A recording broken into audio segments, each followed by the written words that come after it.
റോസമ്മ ഇവിടുത്തെ രണ്ടാം ഭാര്യ. പിന്നെ അത് കഴിഞ്ഞും പറയുന്നു ഈ റോസമ്മക്ക് സെബാസ്റ്റ്യൻ വിവാഹാലോചന, അതും പച്ചക്കള്ളവാ. ഇവിടെ സെബാസ്റ്റ്യൻ എന്ന് പറഞ്ഞെന്നാ പറഞ്ഞത്. എങ്ങനെ സെബാസ്റ്റ്യൻ എന്ന് പറഞ്ഞ എന്താണ്?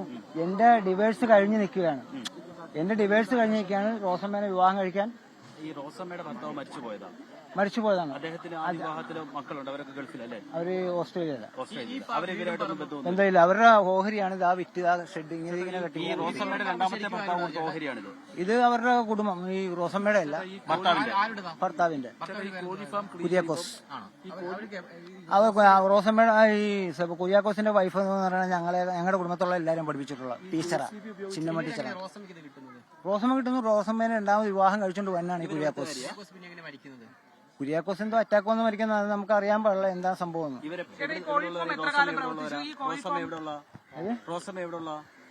പാല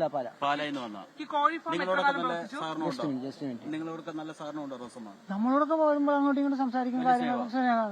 പക്ഷെ വീട്ടിലേക്ക് ആളുകളെ കേട്ടാതിരിക്കുന്ന സാഹചര്യം അതിവിടെ ഇവരെ വിവാഹം കഴിച്ചുകൊണ്ട് വന്ന കാലം മുതൽ ഈ അയൽവാസികളായിട്ട് എപ്പോഴും വഴക്കെന്ന് പറഞ്ഞാൽ ഇവരുടെ ആ ഒരു ആറ്റിറ്റ്യൂഡ് വേറെയാണ്.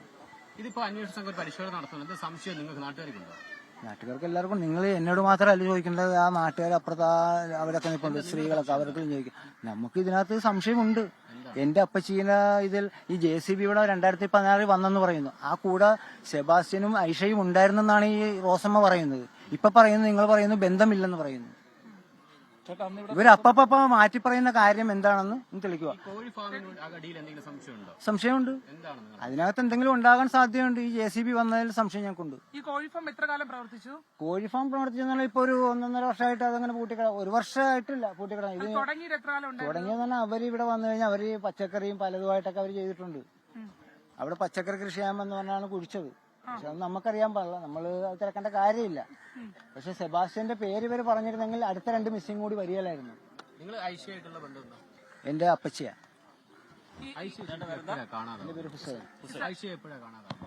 2012.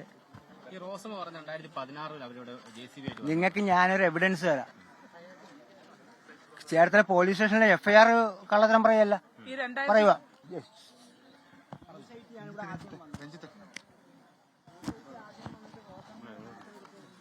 യെസ്, കാണാതായ ഐഷയുടെ ബന്ധുവാണ് ഇപ്പോൾ പ്രതികരിച്ചത്. ഒരുപാട് സംശയങ്ങളുണ്ട്, ദുരൂഹമാണ് സംഭവങ്ങളെല്ലാം എന്ന് പറയുന്നു. മൊത്തത്തിൽ ഈ കേസുകളുടെ ഒരു നാൾ വഴി പരിശോധിക്കുമ്പോൾ ഇപ്പോൾ നടക്കുന്ന സംഭവവികാസങ്ങളെല്ലാം അത്തരത്തിൽ ദുരൂഹതകൾ നിറഞ്ഞതാണ്. സെബാസ്റ്റ്യന്റെ വീട്ടിലെ ആദ്യ പരിശോധന, പിന്നീട് ആ പരിശോധനാ കേന്ദ്രം മാറി ഇപ്പോൾ ആ പരിശോധന മൊത്തം ഇപ്പോൾ കേന്ദ്രീകരിച്ചിരിക്കുന്നത് അതിപ്പോൾ റോസമ്മയുടെ വീട്ടിലാണ്.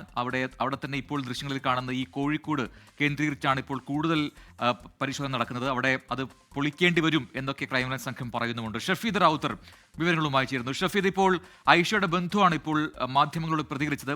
ആദ്യമേ ഉള്ള ചില സംശയങ്ങളൊക്കെ പറയുന്നുണ്ട്. അവിടെ അറിയേണ്ട ഒരു പ്രധാനപ്പെട്ട കാര്യം, ഏത് പോയിന്റിലാണ് ഇപ്പോൾ ഈ പരിശോധന റോസമ്മയുടെ വീട്ടിലേക്കും വേണ്ടിവരും എന്ന് ക്രൈംബ്രാഞ്ച് സംഘത്തിന് തോന്നിയത്? എന്താണ് അവ തമ്മിലെ ലിങ്ക്? നമുക്ക് മനസ്സിലാക്കാൻ കഴിയുന്ന വ്യക്തമായൊരു ചിത്രം എന്താണ്?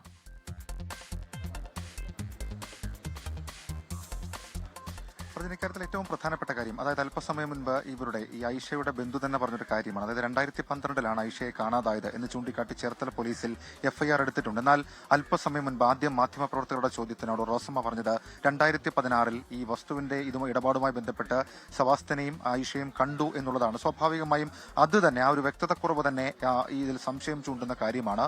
ഇന്ന് രണ്ടാമത്തെ പ്രധാനപ്പെട്ട കാര്യം എന്ന് പറയുന്നത്, ഒരു ഇൻഫോമർ എന്ന രീതിയിൽ നേരത്തെ തന്നെ പോലീസ് ഈ റോസമ്മയുടെ വിവരം ശേഖരിച്ചിരുന്നു, പലതരത്തിലുള്ള വിവരങ്ങൾ ശേഖരിച്ചിരുന്നു. ഇക്കഴിഞ്ഞ ദിവസങ്ങളിലൊക്കെ റോസമ്മ ക്രൈംബ്രാഞ്ച് അന്വേഷണ സംഘത്തിന്റെ നിരീക്ഷണത്തിലുമായിരുന്നു. എന്നാൽ ഇവർ മാധ്യമങ്ങളോട് പ്രതികരിച്ച രീതി അടക്കമുള്ള കാര്യങ്ങളിൽ ചില വ്യക്തതക്കുറവുണ്ട്. മാത്രമല്ല, ഇവർ നൽകിയ ചില കാര്യങ്ങൾ, ഈ വസ്തുവിന്റെ കൈമാറ്റവുമായിട്ടടക്കം നൽകിയിട്ടുള്ള ചില കാര്യങ്ങളിൽ അവ്യക്തതകളുണ്ട്. ഇതടക്കമുള്ള കാര്യങ്ങളുടെ പശ്ചാത്തലത്തിലാണ് റോസമ്മയെ കേന്ദ്രീകരിച്ച് അന്വേഷണം നടത്താൻ തീരുമാനിച്ചിട്ടുള്ളത്. റോസമ്മ മാത്രമല്ല, ഈ ചേർത്തല ഭാഗത്ത് ക്രിമിനൽ പശ്ചാത്തലമുള്ള മറ്റൊരാളെ കേന്ദ്രീകരിച്ചും ക്രൈംബ്രാഞ്ചിന്റെ അന്വേഷണം നീളുന്നു എന്നുള്ള സൂചനകൾ ഇന്നലെയൊക്കെ പുറത്തു വന്നാണ്.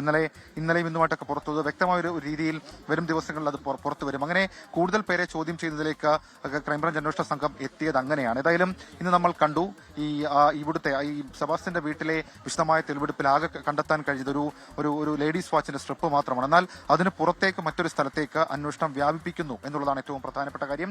സെബാസ്റ്റ്യന്റെ വീട്, സെബാസ്റ്റ്യന്റെ പുരയിടം എന്ന ഫ്രെയിമിൽ നിന്ന് മറ്റൊരിടത്തേക്ക് ഇക്കാര്യങ്ങൾ മാറ്റുന്നു എന്നുള്ളതാണ് ഇതിൽ ഏറ്റവും സുപ്രധാനമായിട്ടുള്ള കാര്യം. ഏതായാലും റോസമ്മ ഇനി ചോദ്യം ചെയ്യുമോ എന്നുള്ളത് കാത്തിരുന്ന് കാണേണ്ടി വരും. അതിനൊക്കെ അപ്പുറത്തേക്ക് ഇപ്പോൾ ഇവിടെ നടക്കുന്ന, അതായത് ഈ ഷെഡിൽ നടക്കുന്ന ഈ പരിശോധന, റഡാർ പരിശോധന സ്വാഭാവികമായും നിർണായകമായി മാറും. നിലവിൽ ഇപ്പോൾ അസാധാരണമായ എന്തെങ്കിലും കാര്യത്തിലേക്ക് കാര്യങ്ങൾ എത്തി എന്ന് നമുക്ക് പറയാൻ കഴിയില്ല. പക്ഷേ എങ്കിൽ കൂടി അന്വേഷണ സംഘം ഇവിടം കേന്ദ്രീകരിച്ച്, റോസമ്മയെ കേന്ദ്രീകരിച്ച് കൂടുതൽ അന്വേഷണം നടത്തും. പ്രജിൻ.